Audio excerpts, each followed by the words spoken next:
Evening, good evening, my friend. Today, today, I'm gonna share.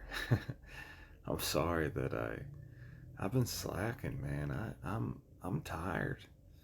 When I get home, I just want to go to sleep, and it's like I have to wait for these kids to wear out all their energy, and it's hard, man.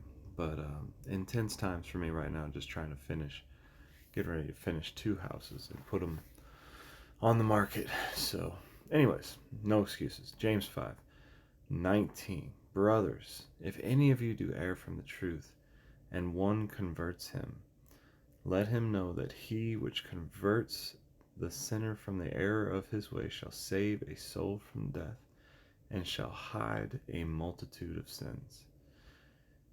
Brothers, if anyone's erring from the truth, and someone brings him back, let them know that whoever brings back the lost sheep from their error will save a soul from death and shall hide a multitude of sins. I think that it's important that we apply this to our lives. I mean, I have a friend right now that's just he's out there, and hey, and I'm aggravated. Um, we're not getting any younger, but at the end of the day, I have to realize, like, I have to I have to go after him. You know what I mean? I have to try to save his soul from death and reintroduce him to grace. Even though um, it might seem foolish or whatever, but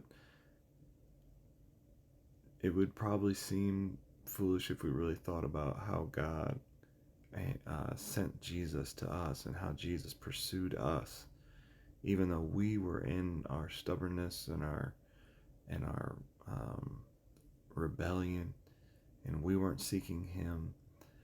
He still had mercy on us, and it's like, a lot of people will think, okay, well, this person's drinking. They just need to whatever. You know what I mean? We tend to focus on the problem, like, oh, they're drinking, whatever, but we don't really think about, like, why are they drinking, or how did they get into this position. Like, I don't think people typically don't choose to go from having a normal life to all of a sudden being um, drunk for a month straight. You know what I mean? There's something wrong, like, mentally and and spiritually, obviously, but, like, there's a depression that can come on people, and they get depressed. It's not like they want to get drunk, I think, or do drugs. Sometimes I think it's that they just don't even want to live anymore. You know what I mean? So we have to take everything into consideration and try to give people the benefit of the doubt, like, hey, instead of looking at this outward thing where this person's manifesting and doing something foolish, um, let's get to the root of the issue. Like, they're decent people. Do you really think that they would just choose to make a fool out of themselves and not go to work for an entire month and put everything in jeopardy for no reason? Like, maybe they're having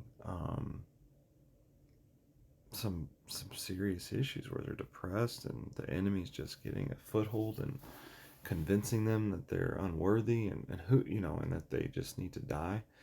And then I have another friend who's like, well, you know he just needs to get in trouble or arrested and spend some time in jail.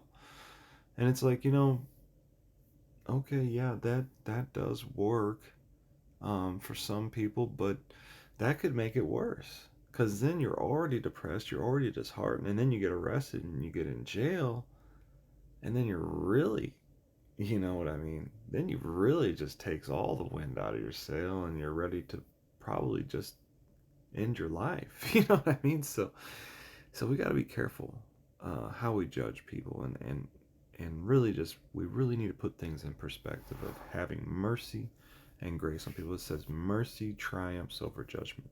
At the end of the day, my friend, hopefully I can get to him somehow. I got to take some time to do it and just pray that he listens and I'm able to help him and maybe take him to a place to get sober, whatever it takes.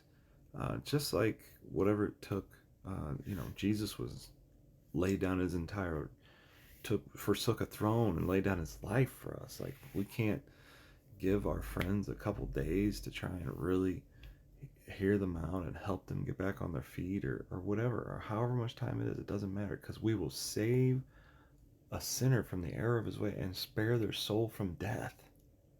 That's a big deal, and we should make it a big deal. Amen.